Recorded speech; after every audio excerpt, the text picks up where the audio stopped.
Now let's look at how to add new pages to your website. Your template will give you a few pages to start, but most websites will need more over time.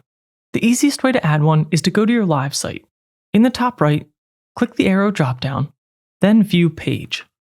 Then in the WordPress admin bar at the top, hover over New, and then select Page. Give your page a name, and then click Publish on the right.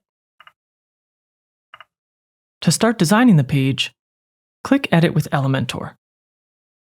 From here, you can build the page from scratch by dragging in elements like we did before, or you can save time by importing a pre-made design.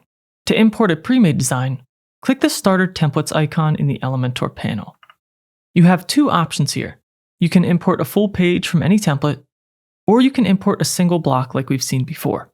This is a great way to mix and match parts from different templates to build a page that feels custom to you.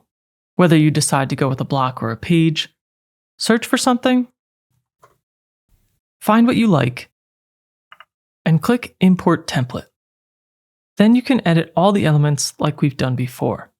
Scrolling back to the top, if you would like to hide this page title, click the Page Settings button here and toggle the Hide Title Radio button.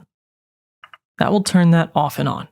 Once your page is imported and you've made your changes to it, you'll want to add it to your navigation menu so visitors can find it. First, publish the page, then view your page, and click Customize at the top of your live site. Then click Menus, and then Main Menu. Click Add Items at the bottom, and then select the new page that you just created. To reorder it in the menu, you can just click and drag it here. Under this menu, you can change the navigation label if you'd like. While I'm here, I'll do that for my services page. Once you've made all your menu changes, click Publish, and you'll see those take effect. If you haven't signed up for hosting yet, remember to use the first link in the description to get an extra 10% off your hosting with Hostinger. Good luck with your new site, and thanks for watching.